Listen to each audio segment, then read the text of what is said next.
Welcome back to another episode of On Coaching with Magness and Marcus. I'm Steve Magness, the Deputy Director of High Performance West, joined by my good friend and colleague, John Marcus. Another lovely day, John. How are you doing? Oh, I'm doing fabulous. We're here to give the people what we want. We actually have the hottest thing since sliced bread with us today. No, I am not talking about a Kardashian. I'm talking about... Oh, what? Webb. He's in the building, folks. Welcome to the pod. Woohoo! Glad to be here. Good to see you guys again. Yeah, good to have you, Alan. So this is exciting. This is going to be a little bit of a trip down memory lane for all of us, I think. So I want to start, and since we're a coaching podcast, we'll focus on the training a little bit. But I want to start with a quick story about the first couple days that I worked out with you guys, Alan. All right, so the thing is, like, I moved up there, I think, in January, drove from Houston, D.C., and then when we got there, I think, like, a day or two later, we drove down to Florida, right? which we could spend the whole podcast talking about Florida, which we won't. But here's the thing. I remember distinctly, like, I'm like, oh, man, I'm training with Alan, like, this is going to be really tough. Like, I got to get mentally ready, all that stuff. But in the back of my head, I'm like, man, like, I've run 120 miles a week. Like, I know what tiredness is and fatigue is. And I remember talking to Rasco, and he's like, just run like 60 to 70, like, the week you're in Florida. I'm like, okay, yeah, I can do that. This won't be bad. And then, like, the first day we go to practice, and it's like, me, you, and Moses, and we must have spent like 4 hours doing stuff, right?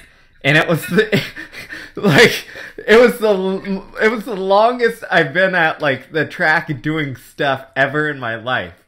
And I remember getting back to the hotel, and it was like 1 o'clock by the time we got back and got some food. And I remember just crashing and being like, yeah, screw this. Like, I'm not doing a double. Like, that is all I'm doing. Like, I am done and dead. And you go to your training log, you're like, I only got 7 miles from that? Exactly. It's so not fair. Exactly. The log. There was no satisfaction from writing the log. It was just like, oh my gosh, I'm so dead and tired, and we did so much stuff, but, like, no one will ever understand it. And then, like, other stuff for 4 hours. Like, that's what I imagine the log looks like. So I guess that gets to my question is, like, let's start with this. Because I don't think everyone has an appreciation for this. Let's unpack some of that stuff, like all the extra things besides just the crazy workouts that everyone knows you did. Like, let's start with unpacking some of that.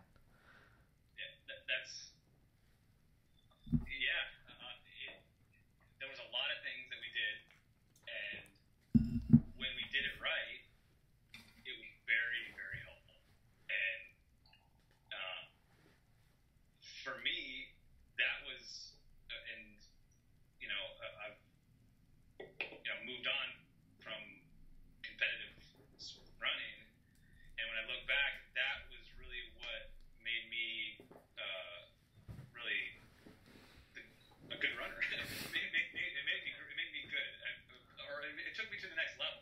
Really, I mean, there's obviously natural talent, but I fooled everybody to think that I was this fast runner, but I had to really work hard to get fast because naturally I was slow. I remember getting beat by my brothers. Like, we do like 50-meter dashes. I'd be like, oh man, I can run a mile kind of fast, but I get toasted in the short stuff, and so I had to work a lot on the other things to make my pure speed better. Let's just go through that list. What were the one thing before interjecting, it's funny you mentioned that, because I remember the first time we did ACCs together, which is like, 40, 50 meters acceleration, and it was me, you, and Moses Joseph, and I was like, all right, Mo's gonna blow my doors off, Alan's gonna blow my doors off, like, I'm kind of fast, but not really. And I remember doing the ACC, I'm like, oh, I'm kind of close to Alan. Like, what is this? Like, he can run 143. Yeah. But it was like, I remember that moment distinctly because that was like a light bulb moment where I'm like, oh, like this guy's, yeah, he's fast, but he got there because like he extended this like to the max that he can do, and he had to work his ass off to do it. So, yeah, very good insight. What are the list of that other stuff, the non-running stuff? Just list it out. Don't even. Yeah. I mean, I guess the best thing to do would just be go through like a day like that. Like, what did that day look like? Yeah. Like in Florida, what do we do? You know, we show up to the track, and later down the road, you know, when I push some of that stuff aside, here's a workout. You just start doing your warm up.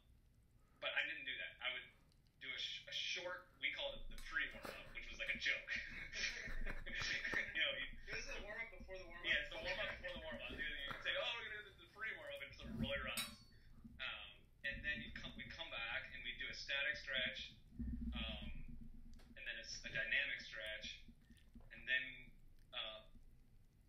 we go for our warm up, the longer, you know, 15 to 20 minute, you know, 2 to 3 mile jog.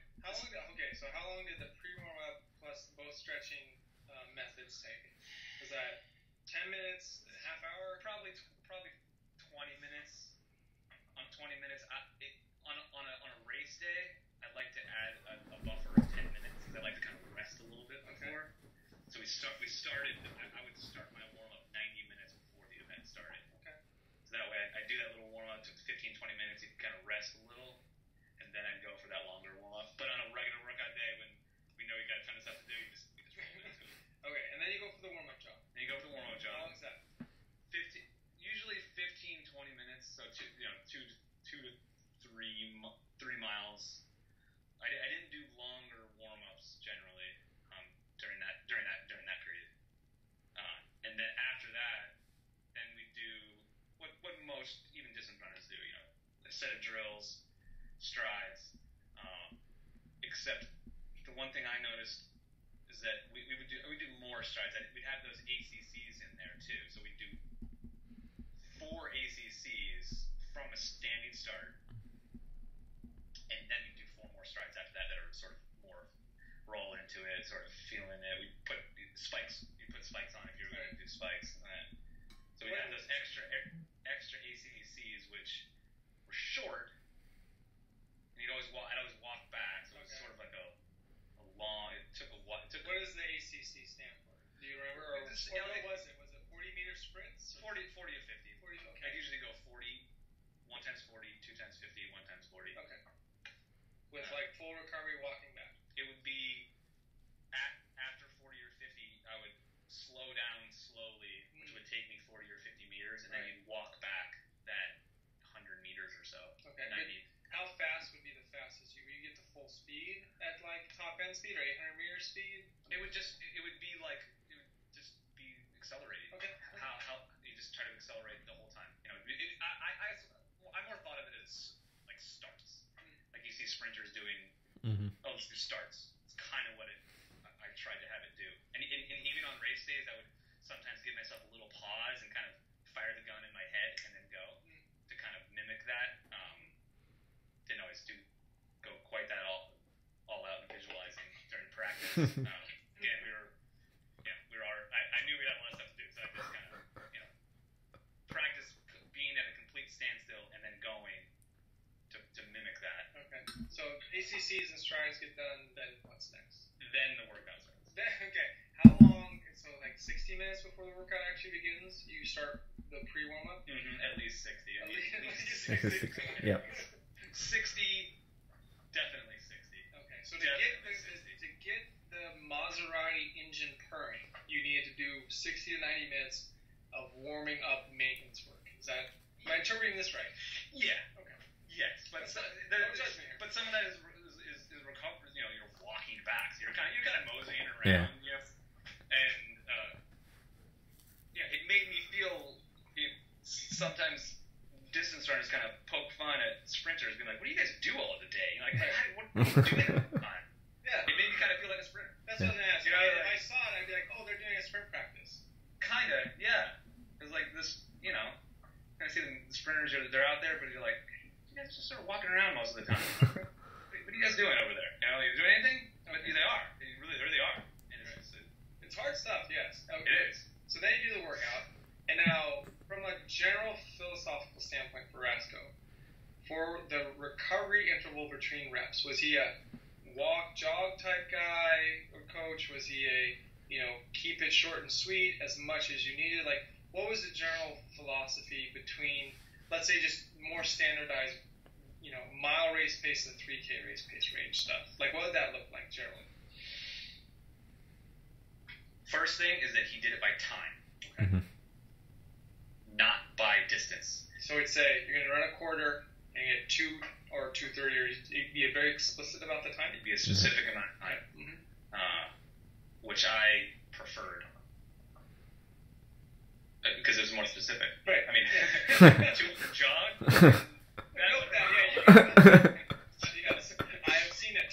Yes. I mean, granted, you can milk the recovery too, but then you're not doing what you should be doing. If you said you're going to get 2 minutes rest and you give yourself 2:30, well then you got 2:30 rest and not 2. And it changed the dynamic of the session. Exactly. And when you write that in your training law, if you write that on paper, you have to say that. You have to say, oh, I got 2:30 before this one in 2 minutes, and then suddenly when you see your pace go down, everybody's going to look at that and be like, oh, well, he got 30 seconds rest. Whereas something else, they write a lap jog or a 200 jog, they think it's the same, but in reality, when you're there standing at the track, everybody knows you got 30 extra seconds rest, which gave you the extra hot sauce that you put on the last one. See, I love nuance, and I love the specificity of nuance, because it matters. It really totally matters. We're squabbling about half a minute, and a nice little tangent interject, and like at the end of your career, when I was helping you get through the transition to triathlon, I remember very poignantly you and I arguing about at the track a 30-second rest. I was like, Al, is the workout 6 times 200? It was the after you got done with the 5th one, I was like, I shouldn't do it. I go, Al, it's 30 seconds, just run the 2. Like, it's not a big deal. And we just squabbled for like so long. I gave in, of course, but it was just like, I can't believe we just bickered about 30 seconds for like 5 minutes. But it matters. I was milking the rat. That's what you're old and you're milking the rest. Yes. Okay, so you do the workout, get done with the workout, and then what? Okay, so you finish the workout. The running workout. And then just like most distance runners, you go I cool down 15-20 minutes depending on the time of year. But we didn't do a ton of really long cool downs. Occasionally at races, like if I went more than 20 minutes, 25 would be like a long cool down. Like occasionally at races we do like the 25-30 minute cool downs. Oh my gosh, I'm like really pushing it today.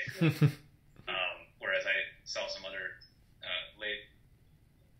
experience other programs that did that a lot. Right. And we like sneaking extra mileage or what have you. Yeah, sneaking extra miles. And whereas we would cut it off there, and deep in season, I'd finish that cool down, and then we would generally go straight into the weight room right afterwards. Okay. At that point, there would be nutrition there, because at that point you're probably like 3 hours deep. Yeah. That's 3 hours deep. And then you're going to the weight room after 3 hours. And then you're going in the weight room after that. And there's a reason for that too. Okay. That I found through experience. Even though it was harder, if there was some reason why we couldn't do that, like if weather sometimes made it, if it was we had to push it to the night or push it to a certain day, then that weight session might have to wait. But I preferred, and as long as things were going okay, energy wise, if I was totally tanked for some reason, we made adjustments. But generally speaking, if we could, we'd like to go do that intense weight session that day. Oh, awesome. Because if I did it the next day, it cost us another day. Right. Because then that day wasn't really a recovery day. No. Because I was going in there and smashing weights. So then you come the next day, you have to get, like, I had to get up again, and so I'm, like, already up. So I wanted to kind of stay up, so I wouldn't have to get up again, physically, and it was like a mental thing too. I'm like, I'm up. Let's get this done, you know. And then once I got through that, I could recover, and I used those next days to really recover from it. So I really loaded it. I was loading that day, and it was a heavy load. It was highly polarized, like high effort, right? Yes. And then in the weight room, generally speaking, you know, how many exercises are you doing, and what is generally speaking, the range of reps and sets of those exercises? Like, is it 3 sets of 8? I mean, what does that look like? Of how many exercises? I'll give you the max day. Okay. Like on a big day, like, you know, training load, it would be we did 5 different lower body exercises and 6 upper body exercises. Okay. Actually, that's not true. I guess it was 6. Yeah, 6 and 6. 6 and 6. It didn't always. I had this machine that I bought at my house. It was for your tib, which not everybody had. Like, sometimes you go to some gyms don't have that, and so I didn't always do that. Okay, so 12 total exercises. 12 total exercises, and if I did it the way I wanted to, and I had space to, like, get to the weights that I wanted to, it would take me an hour, because I would do it each at 3 sets of each, and each set would take 2 minutes. Okay. And so how many I start each set at the 2 minutes. At the 2 minute mark. Okay. So if you dawdled and took too long, okay, you got that wrestling. What is the range of reps? That's another good question. That it varied during the career, but when I was at my best, I would do a range of between 6 and 14. Okay. Actually, in reverse order. Generally, I would do, one day would be 14, and then I'd go down to 12, down to 10, and 8, and 6. So you descend down, descend down. Descend down, and as you descend down, I would raise the weight. Reps go down, weight go up. Understood. But still trying to keep the integrity at budgeting 2 minutes for every set. Mm-hmm. So if you're doing 14, that doesn't change. It doesn't change. It's very hard. Wow. And you get like with the 14 reps, you'd only really be getting. It would take about at least a minute. Right. And then if I was tired or the weight got hard, and you do a rep and you go. Get yourself. Guess what? Guess what that means? Know what that means? That means the next set is gonna be burning. It's burning. Yes. So like you got to be up and mentally ready for that. Yeah. You know, and so it was hard. Yeah. It was That's awesome. If I could get through the 14 and the 12, just toughing it out. Toughing it out. The rest was the 10 and the 8 and the 6 got easier, and then by the time I got to the 6, it was hard from a muscular standpoint, but it was like a recovery a little bit. You could do the 6 reps, and you could do them in 30, even if it took you 40 seconds, you got a minute and 20 between each set, which is way more than 45 seconds. Yeah. You're almost doubling your rest. So what I love about this is, like, all training theory says this is completely asinine. What Yeah. you're doing. But the training reality you live, it works. Yeah. And I think sometimes we forget, right? Training theory is just that, theory. It's an idea based on evidence from some type of standardized scientific research that is probably well-intended and probably correct, but yet you have outliers, and let's make no mistake, you were an extreme outlier, who can do everything and spit in the face of training theory, and the reality is it actually got you good. Now, some people might want to sit here and be like, well, you might have been a lot better and your career might have been blah, blah, blah, had you, but prefacing on the statement of you were all work and no talent, I'm inclined to disagree, because that work was such a crucible, that it was such a pressure cooker, it made this rock into diamond. If you didn't have that, you probably wouldn't have been the diamond you were. I mean, that's at least my interpretation. How would you agree, disagree? I would probably agree with that, because I don't think as a coach I would tell athletes to do what I did. Oh, no.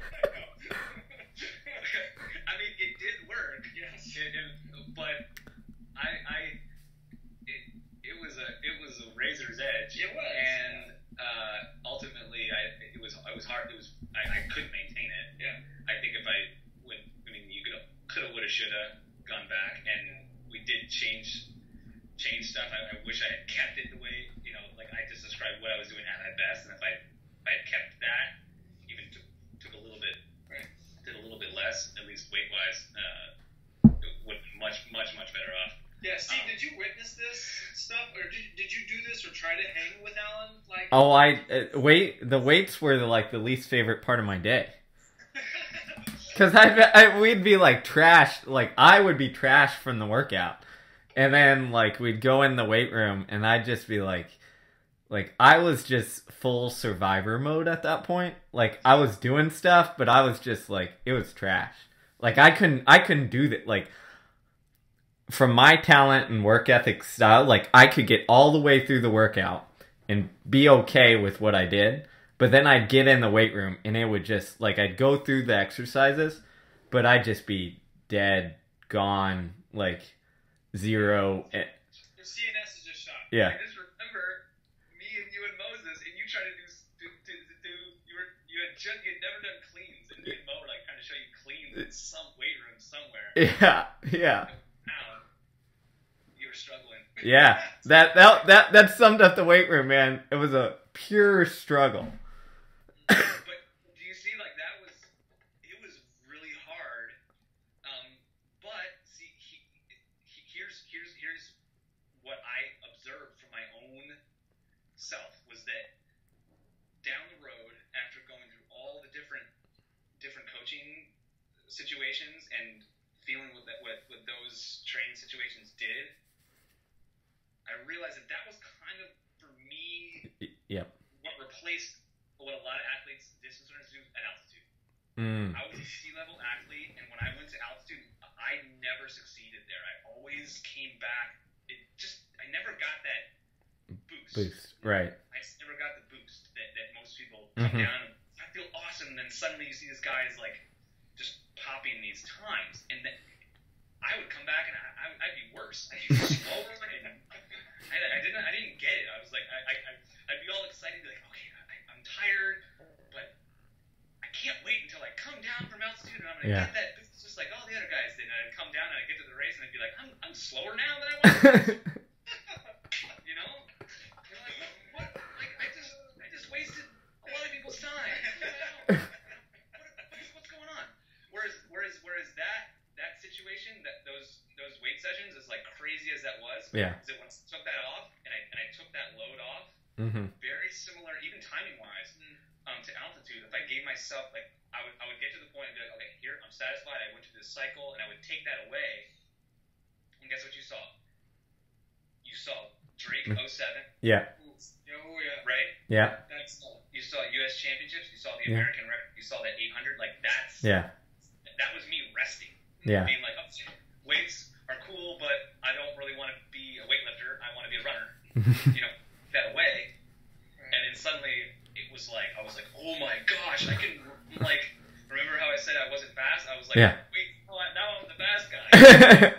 Well, I was like, this is awesome, like, that's, and ultimately, I because of that, I was like, well, let's do more of that. And of course, just like most runners, like, if some is good, more is better. But well, let's talk about the other thing that you took off before 07. Like, okay, you talk about taking off the cycling and sequencing of the weightlifting sessions, but talk about the swimming that you did for about 2-3 years before that, the intensity of it, the frequency of it, because people, you say swimming and it's like, yay, I'm kicking around in the shallow end with my little floaties on. That wasn't what you were doing. No. Tell what you were doing and how frequently you were doing in like 05 and 06, swimming wise, before that, remarkable year of 2007. I was swimming between 3 and 5 hours a week. And how many sessions is that? How many days? Quickly. I'd say 3 to 5. Okay. 3 to 5, between 3 and 5. So you're in the pool 3 to 5 times a week for about an hour? Yeah, maybe not 3 or 4. Okay. I apologize. Not 5. 3 to 4, but they would be hour and a half sessions. And when I was in, at least during, I think 05 was the time when I would actually go and swim with the Masters group. Okay. That was coached by a well-respected. So every time you're in the pool with the Masters group, are they doing like legit workouts every time? Like, guys are going to do legit, because I know swimmers are, you know, at least from my experience, renowned for doing legit workouts constantly because they don't have any impact forces. So they're, you know, the only thing that needs to recover really is essentially the aerobic system and a little neuromuscular component. But there's no soft tissue, right? So they've been known, at least from my understanding, to just crank. Is that the case with you? That was the case. Yeah, it was hard. It was hard, and it was a little too much. Even though there is, I mean, I went through triathlon training too, and there are limits to what you can do even aerobically. And these are all like 5 a.m. sessions, or how early were you getting out? I think they started at 6:30. It was relatively reasonable. Okay, it wasn't insanity.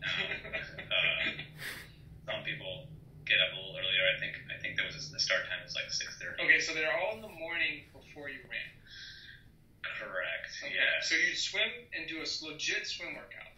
Yes. And then go run later. I'd run later. I would have to recover. Yeah.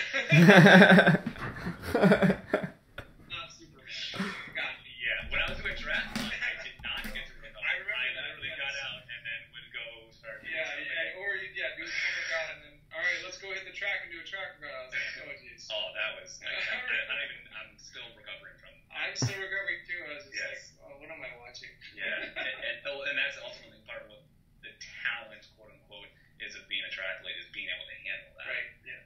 You know, when you watch what Gwen Jorgensen can do, you know, like I know at least some of the things that the training she has been able to do, and that's the part that I stand back in awe of. Is like, how do you get through it all and get better? Right. How do you get a response? Yeah. How do you get a response? So. Okay, but so anyway, you're in the pool. In the pool, it's intervals too. It's not. It's hard. You know, it would be the equivalent of. I mean, aerobically, if you're just going based on your heart rate, it would be like doing. You know, any intense track workout you can think of. You know, it would be like doing 8x K at like 3K pace or whatever. Or like, the intervals might not be quite that long always. It's usually sort of more short stuff. It'd be like doing 10 by 400 and then 8 by 800 and then 10 times 200.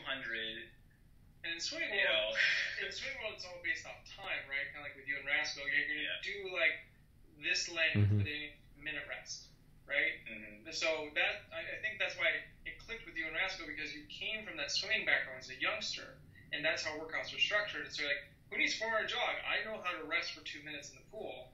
That has a really easy familiarity and fluidity, right? It does. Yeah. It's more specific, and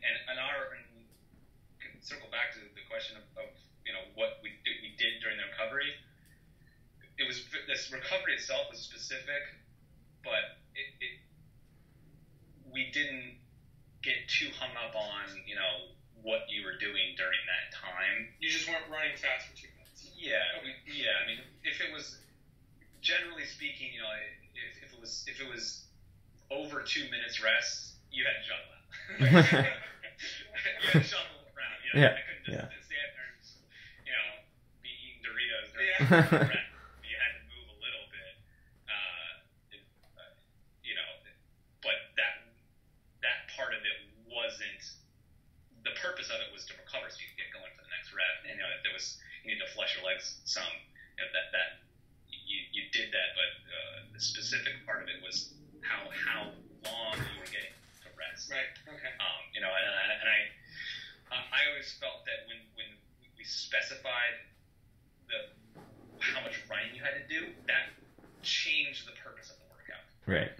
In my mind. Right. Shifts the emphasis. If we want to do a fartlek, we'll go and do a fartlek. Yeah. Right? The work's more than designed to get the miles in versus get the stimulus in. Correct. Correct. So if I'm trying to run 400s quickly and we get a minute rest, my goal isn't to try to run. If you do 8 400s, my goal isn't to try to run 2 miles straight. My goal is to try to run these intervals at this time. Right. And so if I was jogging, walking a little bit during the rest. Right. So like you wouldn't care. You do 8 times a quarter with 100, and like. You get minutes rest, which could be 100 jog, quote unquote. You like, I don't care about the extra half mile of mileage I get in if I chose to jog 100 meters. I'd rather just stand here or like loosely jog around start finish, collect myself, and just get the mark or get the time and get the stimulus, rather than try to double dip and attempt to also get this little extra half hour of easy of jogging that doesn't count. Exactly. It doesn't count. That's really important for people to hear. I want to make sure that people are getting what they want, and you need to hear it from the American record holder himself. I have to remind people all the time, this person sitting next to me today is the fastest human being for a mile this millennium thus far. That's right. You know, it's funny, like, thinking back, like, the emphasis was definitely on the speed of the rep, right? It was like, you know, when I was there, Rasko would tell you, like, hey, run this, hit this, and you'd just be like, all right, I'm going to hit this, or I'm going to progress this down, right? Where it's like, you know that it's coming the last couple reps where you're going to have to crank. So the emphasis was completely on on hitting the time, right? Yep. And the quality of the session versus, as you guys were talking, like, oh, let's try and get something in here, right? I mean, especially during the short stuff, like the 400s and stuff. Like, I remember, like, I mean, you could stand, you could jog around, like, you shake your legs out, but it was like, come a minute, you're back on the line, and you're back expected to run 59 seconds, or whatever it was. Exactly. And that part was you were held to it. You know? Yeah. And it's pretty specific. To a fault, I think, a little yeah. Very, very specific, you know. And I was you know, 59.8 was different than 59.2. Yes. Yep. Yeah. Very so. I did not write 59s. No, I wrote 59.8. Yeah. 59.2. Yeah, no, because think about it. Think, and for everybody listening, it matters. Run a mile. If you run 59.2s and the other guy's running 59.8s, you're gonna win by yeah. What's that? 0.6, 2.5 seconds, 2.4 seconds. Yeah. And you tell me, would you rather? I wouldn't be the American record holder if I did 2.4 seconds slower than 340s. You know, that's how I saw it. You know, I'm like, that matters greatly to me. And that's the thing that like gets me. I've been looking over Alan's training logs here, you know, over his career recently, and I've also been juxtaposing with Andrew readings. They've been kind enough to let me peruse both. You guys came out from much different sides of the spectrum.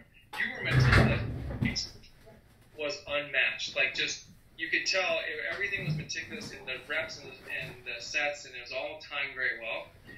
Big Anthony on the other side would write that 29, 27. It would just ballpark it. It really wasn't as detailed and specific because your guys' personality traits were different. But yet, the fact is, you both ran 30 for 1,500.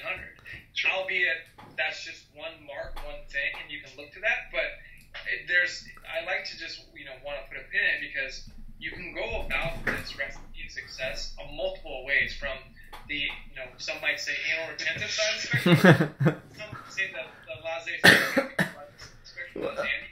But as long as the competitiveness is equal, because knowing you both, I know you guys are mega competitive guys. I still remember, fun little story here. My wife and his wife and I, we were having a double day at their house playing anagrams. And his wife is so good at the anagrams. She just crushes anything with words. And she's like on the phone texting, you know, I think it was before your child, you know, Joni, your first child, like eating a taco and like combing your hair, multitasking, and like one hand kicking all our asses. Bad. It was finally got to the point Alan just like threw the anagrams out the tail, just so pissed off. He's like, if I'm trying my hardest and you're not even taking it, and Julia's just like, she just looks down and goes, you're JV. My wife and I are sitting there cracking up.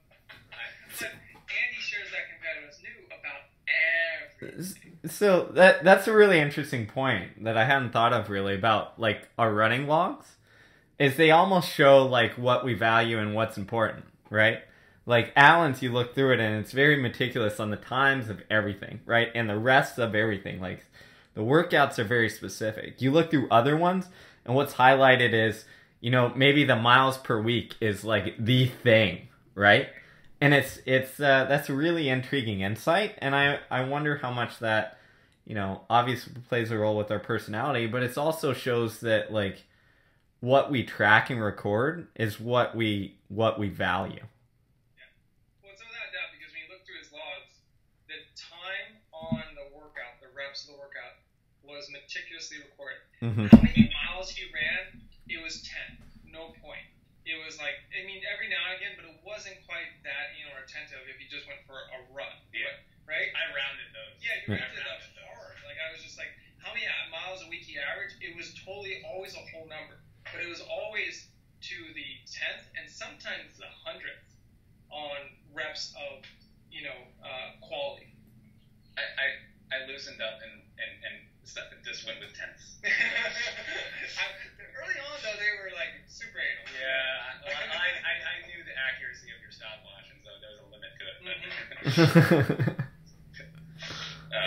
But yeah, no, that's a great point, and I think that's probably one of the reasons why Andy was better than me at championship races, because I focused so much on time, and so therefore my success was in the time-focused races. Yeah. And so. And it's funny because when he at the end of his career started focusing on times, it just took him out of the context of being present to the race and being effective. He felt like he'd go to track races and they'd be a workout at a race because he's sitting there looking at the clock every lap instead of hunting and focusing on the competition. So again, just you two, are amazing human beings and amazing athletes, both Olympians, both achieved a lot, and it's like, but much different, roads to Rome. Yeah, and you wouldn't, I wouldn't make Andy do some of the weight stuff. He would never be my friend. No. Never. Some of it is just like, that's just weird. Yeah. I look at Rasco and go, man, how is Rasco maybe not knocked up? Which, all the respect for Rasco, by the way, he's probably one of the most brilliant middle-distance minds that, America's ever saw, because I always remind people, what you were doing, and Steve and Mo and all you guys, there was no map.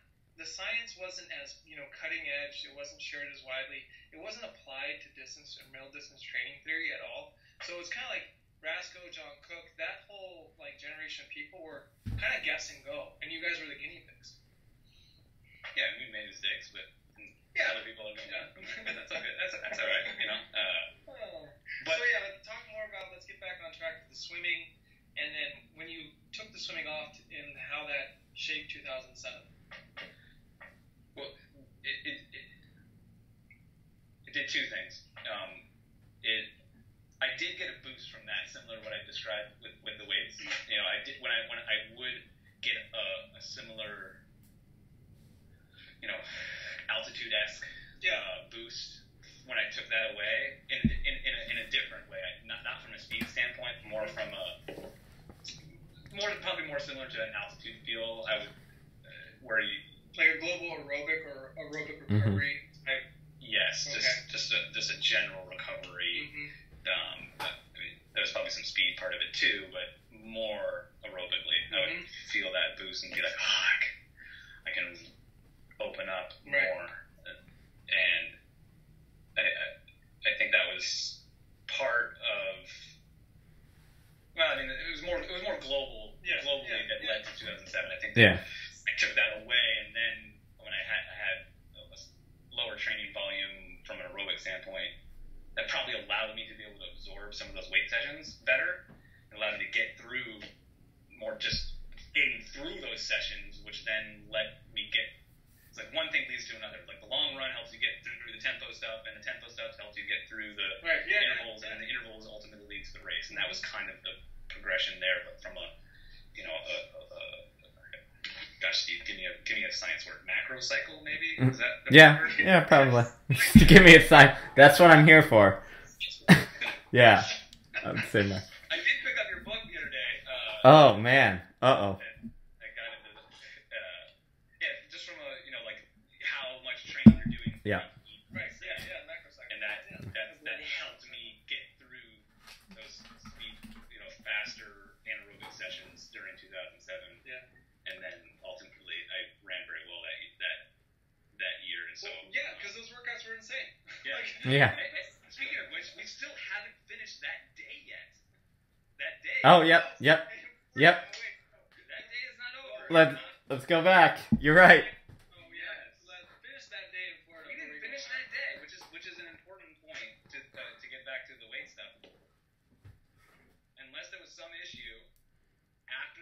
session, I did strides. Yep. What? Strides. So you be in the weight room, and then you get back outside. I go back outside. All right. And you And I do warm up, or strides. just get out of the weight room and just boogie. Warm up. No, I know. Well, you did this pre-warm up thing. That took like 30 minutes. At the end, those strides, and those at the loose term, sometimes you get out there and your legs are just jello. Right. Yeah. How long? Hundreds. Okay. That was loose because you never know where you're gonna be. Yep. A lot of strides in parking lots. Oh, really? Because I- you're at like a gym. Yeah. You're like, what am I gonna do this? I I remember the first time in Florida going out in the parking lot afterwards and doing strides and being like, this is crazy. I just did a weight workout and now I'm in this parking lot. And this time it was at night because we had to split things up to find a gym. And we're doing strides at 6 o'clock, 7 o'clock at night in the dark in some strange random parking lot. Like how many strides? How long is the recovery between strides? 4 to 6. Mm-hmm. 4 to 6. 4. Actually, see, we do 4. Yeah. It's usually like an easy day. And the first couple of I remember eventually timing them, be like, how slow am I doing these strides? Yeah. And I'd be like, wow, that first one was just a smidge under 6-minute mile pace. So you asked me if I warmed up, the first couple were the warm up. Yeah. So, and then by the end, the purpose of it wasn't to get speed. The purpose of it was, and this was an important mental exercise for myself, was that ultimately my goal was to run fast, right? Yeah. And so all that weight stuff, I would be in there and be like, this is ultimately supposed to make me a better runner. And so after I do all that stuff, and again, Stevie's muscle recruitment, we're doing all these things in there. It's like get stronger, but then I wanted to right there before the last thing I did was to tie it all together. Be like, hey, this is for running. It's almost like It's almost like you were reminding your body. You were like completing the transfer, right? You were recruiting all this muscle while doing the workout and then saying like, all right, we just activated all this stuff. Like, why is it being activated? Bam. Right outside into running, into a specific thing. Exactly. I mean, again, you can probably squabble over the science theory all day, but I like the consolidation impact, and the more important thing is the psychological impact that 4 little strides helped you from maybe even a placebo, orientation, believe it was all coming together, right? And if that's what it takes is 400 meters, 4 little strides, 6-minute pace, finishing at whatever, but 5-minute pace, yeah, I mean whatever, but it's like consolidating it and making it so it all ties in. I think that's of value. Yeah, I thought it was really important. Yeah. I even did that on easy days too. When we would do, we could go to an easy day too, but a lot of times we would do general strength after our runs, and then again, I would wait to do the strides, purposefully wait to do them after the general strength session, so that I would get that same effect. Because I didn't want, you're like, oh yeah, I did a bunch of push-ups and sit-ups and all these crazy things, and like, congratulations, we're not here to do a push-up contest. Or a sit-up contest, or a plank contest. Like, why are you doing this stuff? There should be a purpose for everything that you're doing. You should be out there just to get ripped ass, right? And I wanted to also like finishing the day, like ending on a Chipper note? Yeah. I don't know, something about it. It was, and maybe it was a placebo, maybe it was a night. So, I mean, that has value. Like, before Steve, let me interject. Yeah.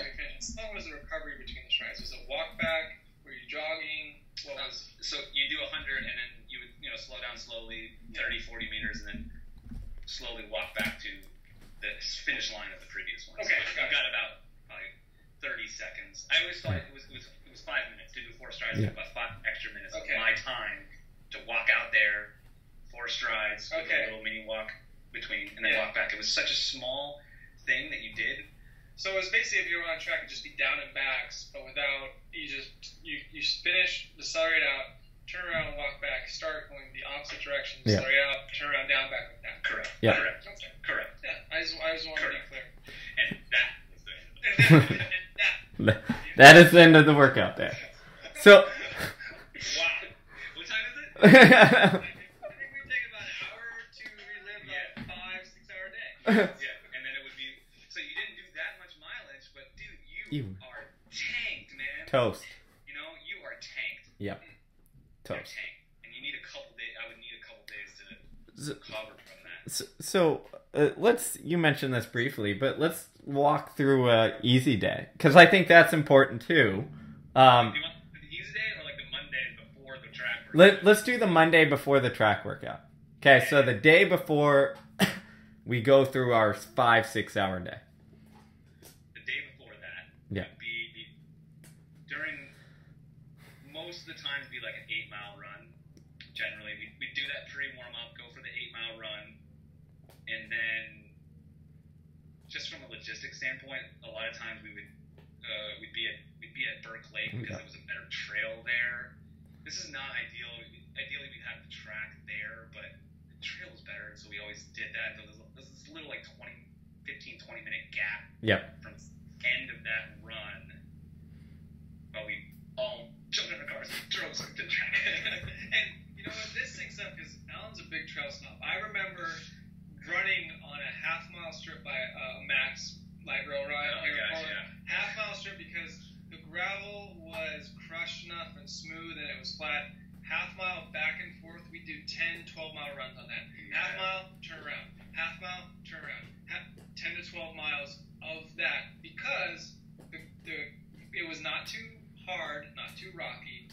It was just right. My nickname for Alan a lot of times is Goldilocks. Oh, yeah. Because he needed it just right. Whether it was the apple, whether it was the trail, whether it had to be Gala, could it be like, Red Delicious? But that's the pickiness, I think, is important, and we talked about it. So, because you have to be very precise and specific if you're going to achieve, remarkable things. And I think people forget about it, but you have to choose the specificity of what you center on. And I know you struggled with figuring that out, and there was points in your career where you focused on the right things. But so coming back from the tangent, getting back on track. Up with the car, drive immediately to the track. Okay. And then at that point, we would do hurdles first. And because this day is pretty long, I'd have a snack after that, and I'd have make sure I had nutrition, because I knew that you couldn't go that far without something. But that would be really light, because I knew that we'd have to still be running fast soon. I wouldn't do, but before the weight session, I might have like a serious, like a real whole power bar or something with substance to it. Whereas driving back from that, it might just be like a piece of fruit, or usually it's a piece of fruit, something really light that I could digest, because I knew I had to keep running. But I also knew I had a bunch of stuff to do before I got to the running stuff. So hurdles were the start. A whole session of hurdles. Just like hurdle walkovers, mobility. Everybody kind of has their own version of that. Ours is pretty standard. I've seen other people's hurdle sessions that are pretty similar to what we did. We didn't do anything crazy special with that. And then we would do plyos next session, which wasn't long. We would do usually two to three sets of it. It wasn't maybe, I don't know, Steve, maybe took 10 minutes. Yeah, probably about 10 minutes. Yeah. But by the end of that, it would be the last set of those would be an intense part where we'd be doing big jumps over relatively high, 27-30 inches high jump overs. But just a couple, just a few. But that was very, very small amounts. Were they one at a time, or were they in sequence? Was it like just pure explosion, or was it for reactive explosion, or how? It was reactive, both. So we probably do the big jumps. We maybe have like 4 or 5. Yeah. But not much, and just a couple sets of that. And I think that one of the things that we did poorly later was that we only did that once a week in 07, and then we thought it was so good.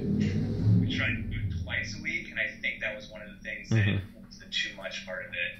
Right, so doing it twice a week, the day before a workout. You couldn't do that. Okay. I learned that lesson. You can, like that, and Stevie, I remember you mentioning me like, wow, that was a really intense before workout day. And you can do that, and it's good. I like that packaging of like the day before and the workout. Right. But then you got to recover from it. Right. And I think I didn't respect that enough. Yeah. I didn't. Maybe I knew that it might not be a good idea, but I did it anyway. Well, because you can argue too, it's not just like, you know, a tissue or like, you know, generic anaerobic aerobic metabolism recovery. It's also central nervous system and neuromuscular recovery, right? Exactly. And like you're frying that, like, you know, as you're saying this, what I think is, you know, the Rascal's intent, I don't want to speak for him, but potentiation of the central nervous system with these plyos and then I think strides or sprints, right? Yeah. Okay. And then the next day you come and just do this mega heavy workout where it's just load, and you completely shoot the CNS. Like the fact that your legs are jello and you're doing these strides after this intense workout, like you're cooked. Like there's not a whole lot of money to be had, and then you got to recover big. And I think, you know, even though maybe physically, like your soft tissues might have like spring back quickly, but your brain, that neuromuscular component was still shot. Yeah. So then by having another pre-workout plyo session integrated into a day, it was just the little straw that broke the camel's back. Yeah. Okay. It was a very fine balance, right? Because I remember like those Monday sessions once you're adapted to it, because you'd be coming off like a weekend long run, right? And if you did it right, those Monday sessions kind of brought that tension back up, right? And your legs started to come around and feel like, oh, I got some pop and I got some bounce. And then you're ready, primed to go Tuesday. And then like Wednesday, you're just dead, right? Wednesday and Thursday, you're dead, right? Yeah. You're really trashed even up until the weekend. Yeah. Like you really aren't really recovered. Yeah. Yeah. Even Friday, Saturday, you're recovered some where you can do something, but you're really, like ultimately what I learned from my own finding out is that like you say you're recovered, but you're not. Because No. you feel aerobically recovered, but like you said, your neuromuscular system, and that's the respect of the speed part that you can learn a lot from going to watch Usain Bolt work out. Yeah. Watch what those guys do to recover, and know that you're trying to get the same result from your own pop that those guys do. But look how much recovery those guys take. How do you get that back? You know, you can't fight gravity, and it just takes a certain amount of time to recover from that. And if you respect that, you can play that game. Right. But if you don't, you will fall into a deep dark hole. Just a random question: how much sleep are you getting those nights between those sessions? Like, you know, 9. So just to give Peak Performance, Steve Magness' latest book, a plug here. What could be the formula that you guys have as the crux of the matter in the book? Stress plus rest equals growth. Growth equation. Yeah. So it's intense stress, but then it's 9 hours at least plus probably nap, right? Did you nap at all or not? I did. I napped. Okay. If not nap, I was chilling. Very sedentary. Yeah. Well, that's like I'm saying. We know in sleep that's when the CNS actually regenerates the most. And so if you're eating, I mean, and like Alan just said 9, like boom, you do, right? It's on, like that. It's so important that people understand. Like you can do this work if you take care of what you did for a long time, business afterwards, and create a hyper, you know, conducive recovery environment, regeneration environment that is all these good things we and I geek out about: sleep, nutrition, sedentary lifestyle. The only reason he's sedentary is because the dude blasted himself for 6 hours. Well, I brought me out for a week. That's the funny thing is like it forced you to live that life, right? Like you had to make the decision early on, like to live that life, or else you were gonna be blasted, toasted, and like just done, right? And I think that was a really, again, eye-opening moment for me. Is like, okay, like I'm not gonna be able to do anything, right? And like after these 6-hour practices, like it would be like sit down, turn on the TV, like be on the couch for a while, and like that's what it took, right? So it's like the NSA allowable time in like 3 days. Yeah.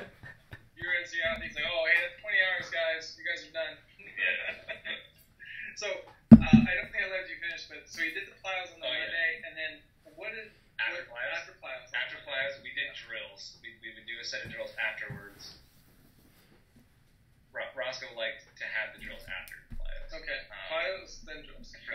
There was a reason why he liked it afterwards. I always kind of moaned and complained that I wanted to do it before because I wanted to have a little more warm up. Right, those really intense ones. I wanted to have a little more poppy stuff so that by the time I got to the big plyos, I was very up. But he liked having it the opposite, where you're like kind of loading and then having it a little less intense to kind of give your body a practice of going through the less intense drills after the more intense drills. I think that's what he liked about it. Just a little breathing then? Yeah. So we do another set of drills and then the ACCs in trainers. Okay. And then we put spikes on and do. This was a standard set. We would do 2 times 200 at kind of whatever you know, fast. These were fast. These were pretty quick. Yeah. Not insane. Not crazy insane. You know, close to mile pace. Okay. You know, 30-ish. If you're hurting or early in the season, sometimes they're a little slower, but didn't really harp on.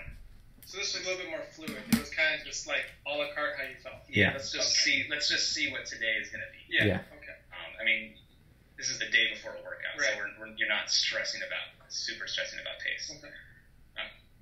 But you always like to see it sometimes. It was sort of like an indication of how you felt. Yeah. All right, I'm going to go at this sort of get into it type of pace. I wonder what today is going to open up for me. And so sometimes it would be, 28. All right, I'm already feeling pretty good. It can only go up from here. So 2 by 200, 2 by 150, 2 by 120, and they're all on the fly. And you got about, I would always stride out about 30 or 40 meters after the finish line and then walk back those 30 or 40, and then I give myself an extra maybe 20 meters of walking, and then you'd walk 10 meters up, reset your watch, and then you roll into it. I had this all dialed in, and then in the next rep, going into the 150s, I would only walk back to the first exchange zone, so I'd only walk 10 meters past the starting line. But guess what? I got to jog an extra 50 meters. So even though I walked back going to the first exchange zone, I would get, you got to jog another. So you got a little more rest, and then you take 10 meters off each time. But every other rep, then 120s, you'd get another 30 seconds. Okay. Another 30 meters jogging, and you just roll right into it. And so. And were you getting progressively faster? Progressively faster. And so you're finishing the 120s ballpark, like kind of race pace effort. That would be, but those 120s, you'd want it to be around your 800 meter race pace or faster. Even at times 400 meter race pace. So depending on the time of year, by the end of the summer, when you're in, that would be like a 400 race pace. Yeah. I mean, you'd split by then you'd split the hundreds like sub 12, like easily. So not make times, but I'd like to see them under 13. Yeah. I'd like to see it in the 12s. Right. Yeah. As you're rolling through. Yeah, as you're rolling through, and so and we'd always focus a lot of times, especially early on. We would focus. By the time you got to those last 2 reps, those 120s, it was only 240 meters of running, but that was when, even on days when you're kind of hurting or you're maybe not feeling super great, the effort would be there, right? And you'd roll into, you sort of have, you'd be jogging, and you'd hit the fly zone, and you'd go, and then I'd split my watch at 100 and go again, and then I'd split, and then I would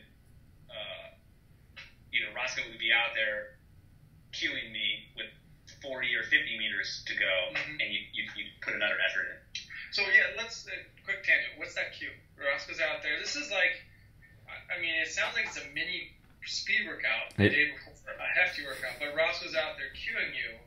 And what is he cueing you on? Is it mechanics? Is it mental? Is it a hodgepodge? It's just effort, just I mean, just the magnet of the finish line. Yeah. Just having that. Oh, I love that. Towards The magnet of the finish line. Yeah. Got it. You were just getting to the finish line as quickly as possible. Right. Yes. Just have that draw you in, and so you're trying to go in the forward direction, and so you want your power to be going in the opposite direction, and pushing you. Yeah, just driving, and some of the some of the mental cues would be like you do those ACCs, but then you want to have that ACC kind of within an interval too. Right. So like, go ahead, Steve. It you know, from what I witnessed, it was almost like you'd have like during the 120, maybe with like 40-50 meters to go, it was almost like flip the switch and it's like hit it, right? And you'd see this like extra acceleration and change of gear all the way through to the finish line, right? Which is different than a lot of times when you say, oh, do some 120s, and it's just like, okay, 120, it's like, all right, I'm going to find my pace and like maintain it all the way or build all the way to the finish. Like, it was like a distinct, like, hit it to the finish. Yeah. And we practiced that, but we did that consistently. We did that consistently, but we gave ourselves recovery. And, as long as we gave ourselves recovery, I felt like it was beneficial. We got that sort of what you call razor's edge balance right. When you got that right, it was really helpful in so many ways. Because then sometimes we would take that and we would even try to do it in an interval at the end of like a workout. You finish 8 by 800. And you're like on the last one, and you're struggling to maintain pace during the whole 800, and then you're trying to do the same thing. Even though sometimes I'm not even sure if I got faster, but I was trying to get faster. Like the effort was there. Maybe I just tried harder and just slowed down less. Is probably what happened. But you had that cue, and so you get into a race, and you have that in there. Well, it was very much like, what I saw it was like almost like developing a habit and ingraining it, right? Right. Yes. Like you had this cue where it was like, all right, mentally, like at this point when I hear this or when I'm at this point, like I do this. And like, even if like I didn't have the full capacity to do that, right? I was still going to go through that mindset because it became like a habit of like, okay, I need to do this. And maybe it just keeps me from like dying a little bit more, but it was like in there, Yeah, you practice that. Yeah. And Ron did stuff like this at Michigan. We would do 150s where we do a 50-50-50. So there was I saw that other places too, not just with Roscoe. And then we would then after that we would do a set of pedestal strength. And this was the one day that I didn't always do strides after any little strength stuff because that was it. Left the running as it is, and so the core strength was just sort of in with your stretching and do a static stretch to kind of shut it down. And then we'd jog like 2 laps on the infield barefoot. And that was the only barefoot training we ever did. It was just a couple laps, maybe once a week, just a little taste. Yeah. But we never focused a ton on barefoot running. That was just one little piece. Yeah. And then the workouts. And then you have to come back the next day and do that. And but you do all that stuff, and what I found was that I felt better. The next day. Sometimes people say, "Oh, I did this race, and then I felt better the next day after the race." So we were trying. What the purpose is to mimic that or get the same benefit as you would, people that would maybe race or do a workout, right? They kind of feel good, feel poppy the next day without going to the well. Right. Like we're hitting the systems that we want to feel good without digging deep into that well. Yeah, it's a potentiation effect, right? And that potentiation effect, and as we've talked about before on this podcast, you take drug A to make drug B more potent. So drug A is the day before mini session. Drug B is the mega session that's going to, either make you, which it did for many years, or break you, which it also did for many years. So that's the reason why like the pre-meet day ended up being the same thing, except you just scale everything back. Yeah. So we just, instead of an 8-mile run, we did a 2-mile run. Right. And instead of 3 sets, we only did 2 sets. And so you take a 3-hour workout and suddenly you make it 70 minutes. Right. Well, it's familiar. Yeah. Just snapping it up, and then you feel really good. It was a good way to just like take what worked and just apply it, right? Because you knew, like, from doing this for months and months, that like a Monday's like session was gonna prep you for Tuesday to feel good about it, right? And you knew it was gonna put your legs in the right place. And then all you did on, Friday before Saturday meet was like repeat that scaled down version. And you knew, you're like, okay, well, I don't have to run 8 miles. So like, I'm going to feel even better, and I'm going to have all this potentiation that's like putting my muscles in the place that you needed to. So I remember like from a racing standpoint, that was the probably most calm I ever was as an athlete in terms of like knowing how I was going to feel on race day generally. That's a big statement, because there's so much previous anxiety. Most people look back to the quality or numbers of workouts they did at a high, quote-unquote, level. But you're saying, if I understand you right, Steven, because you potentiate this, like, mini potentiation assessment before all these workouts, and you smash the workouts, you're like, well, now I know I'm going to feel great on race day, so let's go. It was just like it was a habit. It was like a pattern. Like your body fell into line. As long as like you were on the right side of the razor's edge, right? Like. And going through different training systems and different goals, I'd adjust that because there's also event specific. Yeah. I don't think I would do that amount if I was going to run 10K. Yeah. Or marathon. It's a different, because that's a kind of a lot. And, are you going to benefit from all that?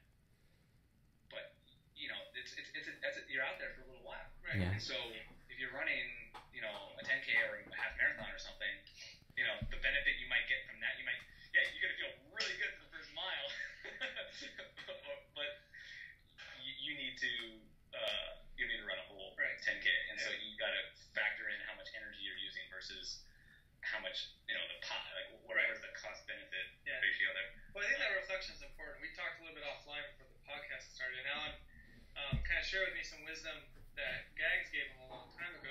Coach Frank Gagliano of the New Jersey New York Track Club now, and and we talked about the pecking order of all the work, because we went over all this impressive work you did. Yeah. But I think, if you want to articulate what Gags told you and how that influences you now or did back then, reflecting on all the work you did, and then maybe create a list about order of importance of the type of training loads, because obviously, some people might hear this and be like, oh, I'm going to try to replicate all this craziness, or bits and pieces they might be able to integrate into whatever their preparation is, and what are maybe the most valuable verticals for them to experiment with to see if it might have an impact, or just, hey, I was crazy, I was a freak, I did this, you should not do this. Full disclaimer, we are not doctors, we have no medical training. We're not telling everybody to do all of this wild and crazy on web training. We're just sharing it, as a way to show people what it kind of takes to be, at the level that you ascended to. Which is a very rarefied area. But go ahead, share what Gags told you in that pecking order. So Gags said the best thing you can do to become a better runner is to run. And so there is a pecking order. Yep. Running is number one. Mm-hmm. So just remember that when you're sifting through all this stuff, and then I would put the drills, plyo drills, or I'd say skipping drills. I call it different people have different names. Different names for those types of drills. Skipping drills, A skips, B skips. Mm-hmm. So kind of the ballistic reactive drills. Yes, because that would be the next closest thing to running. Running is a planned exercise, and so practicing running is the best thing. And then the next closest thing would be, a similar jumping motion would be the next best thing, and then I would probably put core strength, general strength next. That's stability, yeah. And then I would put the cross training. I probably lump cross training and weightlifting. It's hard. It'd be really tough to rank those two. They just be like lateral, just kind of 1A or like 4A, 4B type deal. Yeah, I think they're very similar. Because that's sort of the icing that if you get to a certain point, you can add those things in an appropriate place and really kind of chunk yourself forward, which is what I saw. You can chunk yourself forward, but you can also chunk yourself back. I like the word chunk. Which everybody got to witness.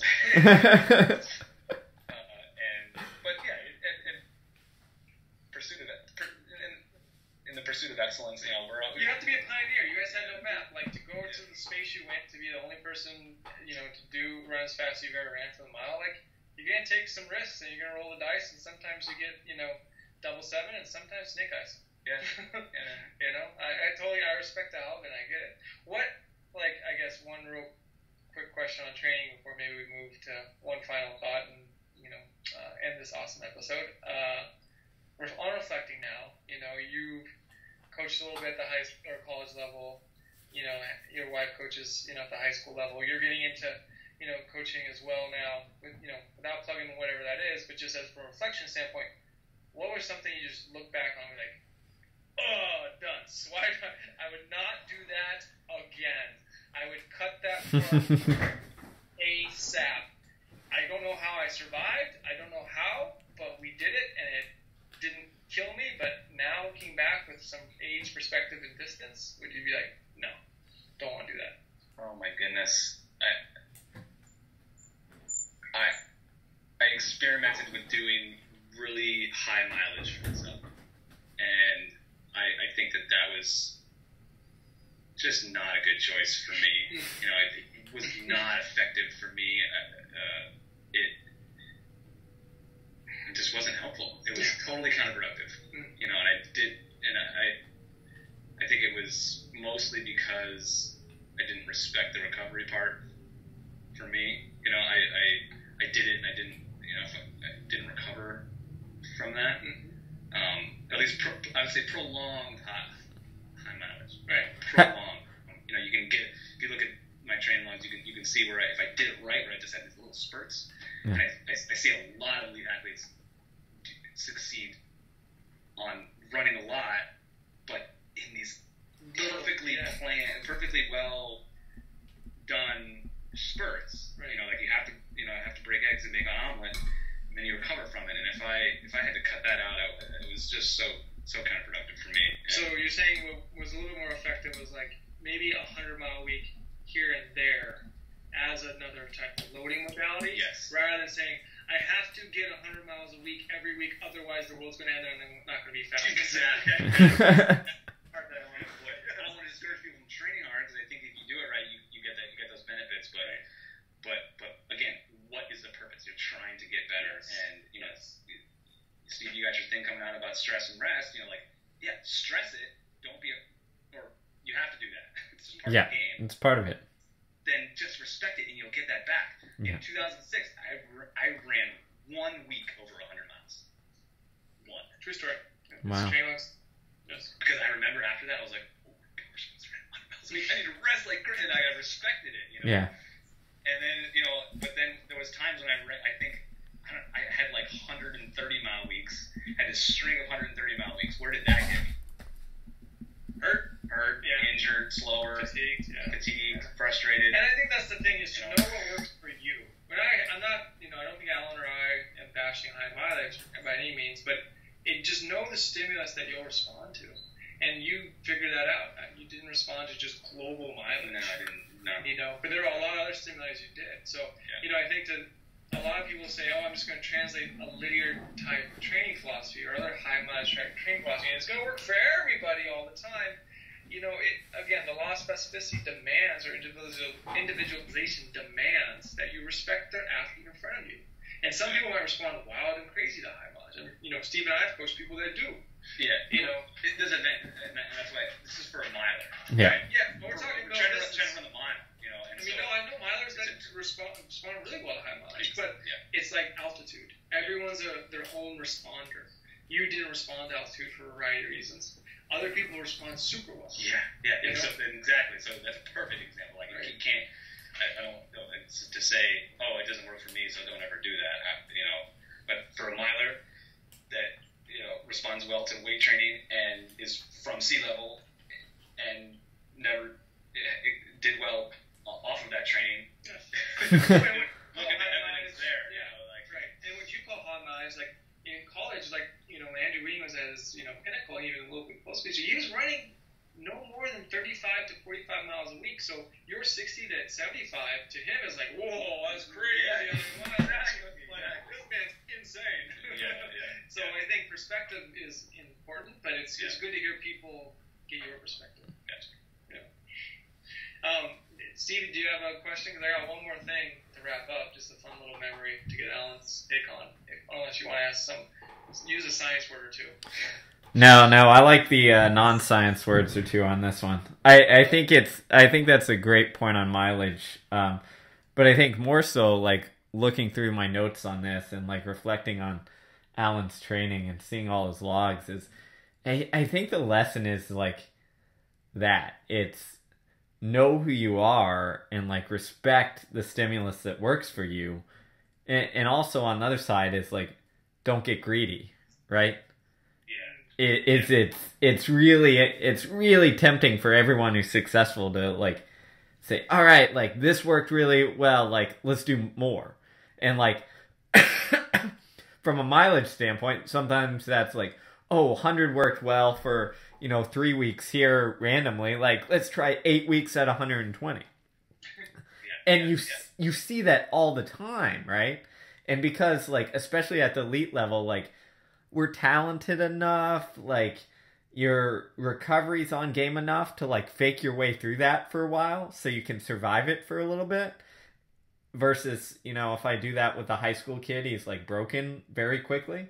But like, you're talented, like you're gonna survive it. So it's almost like having that self-awareness a little bit, or that having that coach, right, to have that awareness to realize like when you're getting a little greedy, and that greediness might be doing plyos 2 times a week versus 1, right? It doesn't take much. Doesn't take much. That's insightful wisdom that neither Steve or I could come up with. So thank you. But before we get off, I want you to relive, if you can, 2007, the 20 times a quarter 400 meter workout. Steve, were you there? No, you weren't there. Yeah, Steve wasn't there. No. So I think we posted it on the highperformancewest.com workout of the day once. I mean, it's very recent, but the session's times 400, and the 20th quarter has a mark and not a time next to it. I'm not going to ruin what the time is, but next to the time is a smiley face. I've seen like Alan's training logs for about 10-year period. The only time I can remember there being a smiley face next to a number in his training log. So that's why I want you to just relive that, if you will, for us. And just talk about your memories associated with the workout. Talk about let's go through split by split, but just globally talk about the session. Okay. Yeah, I'm looking at this. Number one, I'm surprised I didn't put the points on the Monday. Just said 14, 13, 13. It's a little sloppy. Maybe I didn't have them. I'm just going on memory. Remind me, was this before? This was in the end of May. End of May before the Reebok Grand Prix Mile in early June. So end of May, right before the Grand. Yeah, Reebok. Was that the one at Carson City? No. This was the one on Randall's Island. Yeah, this was wasn't that the one versus like Legat? Was Legat in that one? Yeah. And Mantra. Yep. Buster the big Yeah. balls. Yes. Yeah. He was crushing.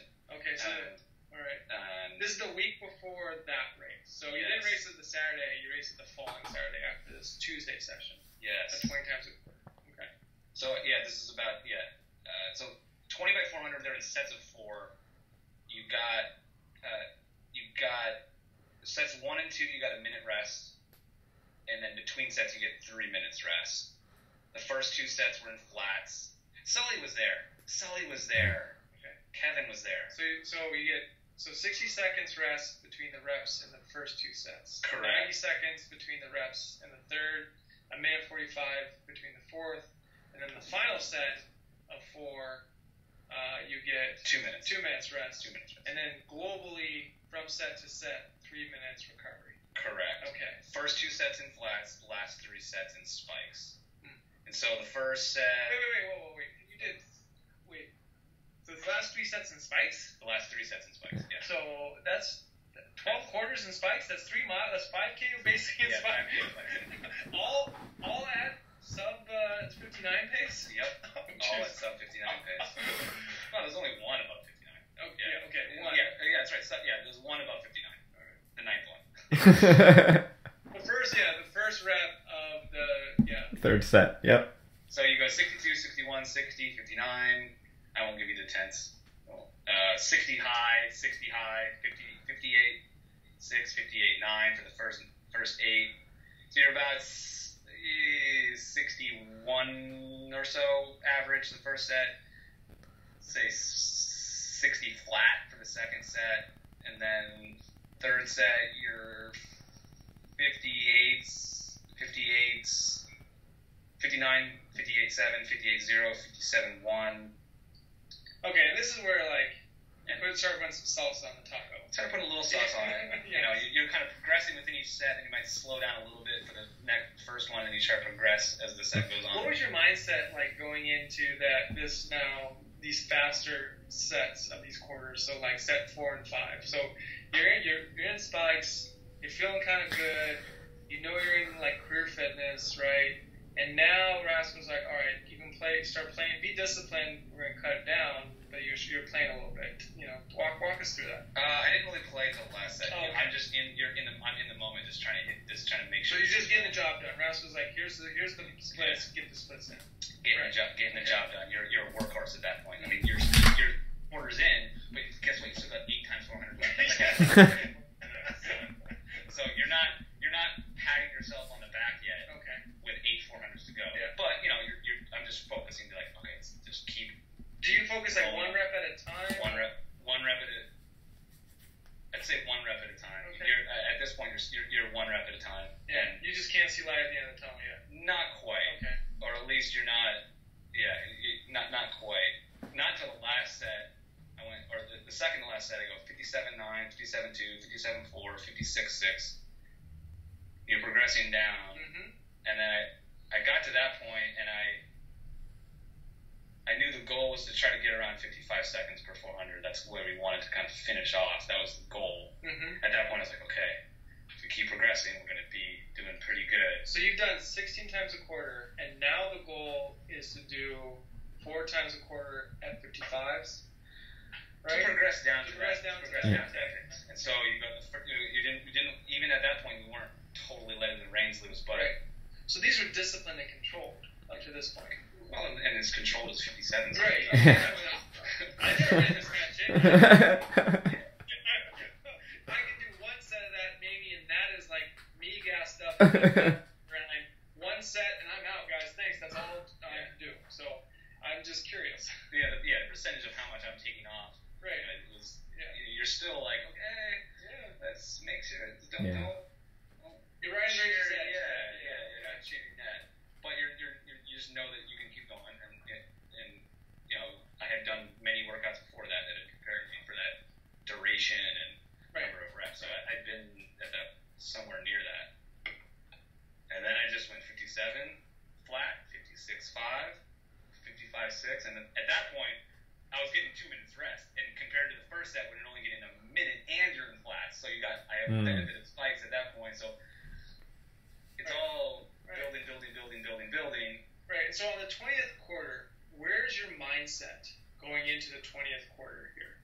It's just put all the hot sauce on. Are you just Rasco and just dumping everything? Just dumping it all. Just from step one? From step one. There's no holding back. Okay, take us through like every 100, the first 100 down to the last 100 of this. So yeah, I mean, I knew I could. I mean, even when you run a 400 all out, you can't go all 100%. Right. Push to the floor. Right. So you can't. You're kind of measuring yourself a little bit. Yeah. Like how? Let's get this. Let's run as fast as I possibly can for 400 meters and leave everything on the table. Right. Okay. And so I had done that. You know, I'd run some 4x4s, and so I kind of knew the basic structure of how to get the most out of a 400. And you get the first. You're probably going foot to the floor for the first 70 meters or so, and then you take a little bit off. Not a lot. So you got out. Like get out, but it's a long get out. Yeah. It's a long. It's not like the other ones. You start getting out. You get maybe first 30 to 40 meters, and then you're already settling. Yeah. Quote unquote settling. Settling best you can at 55-second course. Exactly. But now you're getting out for real. You're getting out for real seas, and you're extending that get out a little bit longer. You're pushing that envelope a little bit. You pay for it later at the end. Of course. But that's okay, because still, you're trying to you can get everything. Squeeze that ketchup packet to get every little bit out. Okay, so then you have that float that a 400 meter runner might take. Just and I say floating, it's much more subtle than it's very subtle. You're not slowing down. Yeah, you're definitely not slowing down. Your foot's on the gas. It's almost like you just take a tiny bit of that tension off, right? Just a very tiny bit. Yeah. And the 400 let off is kind of a weird thing. We're trying to describe it in words, but you have to experience. You got to feel it. Yeah. It's kind of puts you in the ballpark. Describing a taste of chocolate to someone, you have to eat chocolate to get it. Exactly. Right. Yeah. Exactly. So people who run 4x4s, you know what I'm talking about. Yeah. You smash it to catch that guy. You're just kind of struggling to maintain it. Because you know what's coming next. Yeah, you know what's coming. You're ready for the final push. Right? Yes. Okay. And so you're going through and you get one little cheap look at your watch. Okay, so you look at your watch. You get the cheap watch at 200. What does it say? Do you kind of remember? It says 23 something. It says 23 going on. Yeah. Probably 23.6. But you saw a 23 cascading up. Yeah, so you're like, okay, cool. I can slow down, and I'm still going to be like really fast. It is. I have to run a 23. How does that work? I couldn't run a 23 ever. I've done one in my life. This is a real feeling. Yeah. What? Okay, you're 200 meters away from finishing 20 times 400. Is Rasco yelling at you? Are you aware? Are you in that moment? Like. He might have been yelling that day. He probably wouldn't start yelling until like the home stretch. Yeah. Because then you're getting almost back to foot on the floor, but the foot on the floor doesn't happen until I wait until like a 150 to go. Mm-hmm. With that foot on the floor. So the final punch, just everything you had was at 150. Well, the final punch, and then there was another final punch. So you have one punch that you perceive as the final punch at 150, right, but then another one you just with 50 to go. You're just like it's just another effort. You don't even know if you're getting faster. Yeah, you're just giving yourself a cue just to push again with whatever is left. And that's what the ACC is for years ingrained into you. Yeah. I like to do that here. Is to right there Right. in that moment to get that last part out. So what are you thinking in that last 200 meters? Take us through the thought process. You see 23 going on 24, and now what? Like, what are your thoughts? It's actually more technical. I'm just thinking about just turning my legs over quickly, Okay. and both pushing and the speed and power at the same time. Right. Try to think of that both at the same time, to be able to push cycle it through, just power, push. And that's kind of what Roscoe would say. He'd just be like, push. And that's when you meant push. You meant push the ground with power. Yes. Not push yourself mentally. Push the ground with power.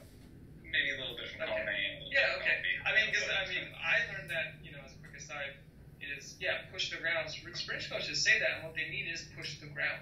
Force application into the ground. I think it's a very helpful cue when you're running fast. So it's interesting that you used this back in 2007 and before. So, okay, the final knockout blow, you come through off the curve, now what? Keep smashing until 50 to go, and then smash whatever ounce is left with 50 to go. Okay. And then see what the chips like.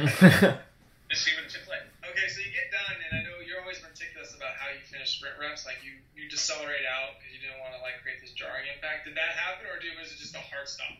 Oh man, was it just like someone ripped out my lungs and I need to stop? What was it? Those workouts were not like lungs burning. It's just your body is just the acidosis pulsing with acid. Yeah. You're just a walking pile of. And so you just do what you always do, and you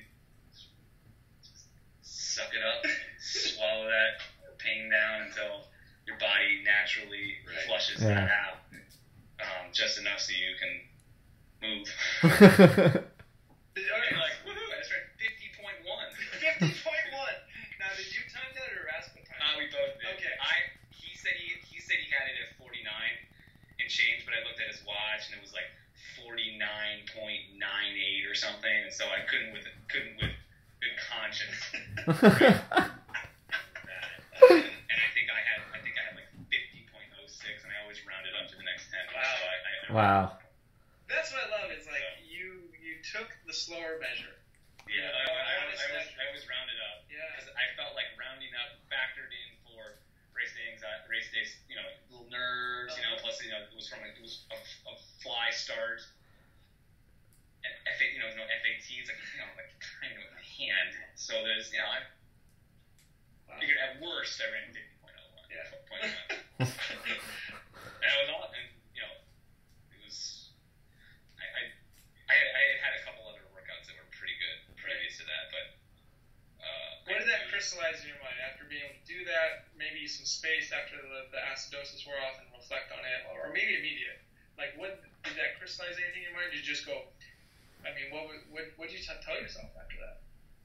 It was surreal. I mean, anytime you do 20 by 400 and you look at your watch and you're 23 point on the 20th one, I was just like, is this real?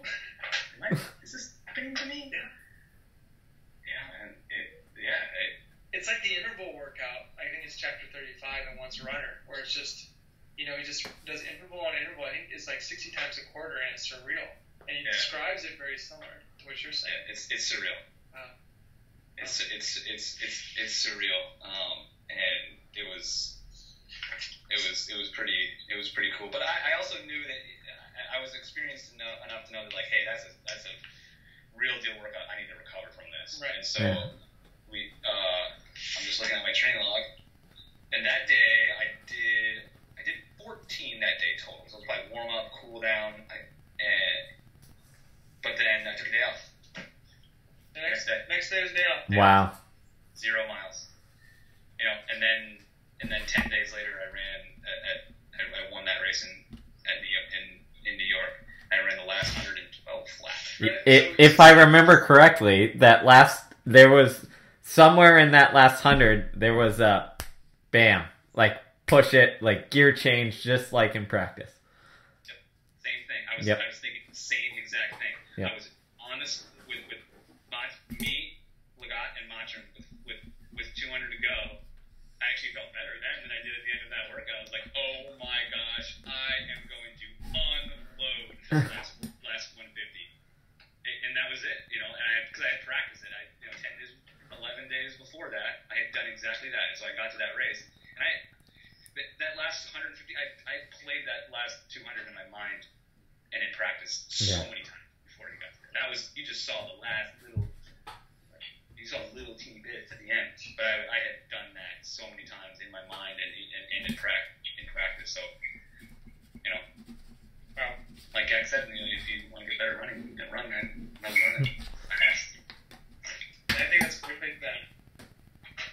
Thanks a lot, Alan.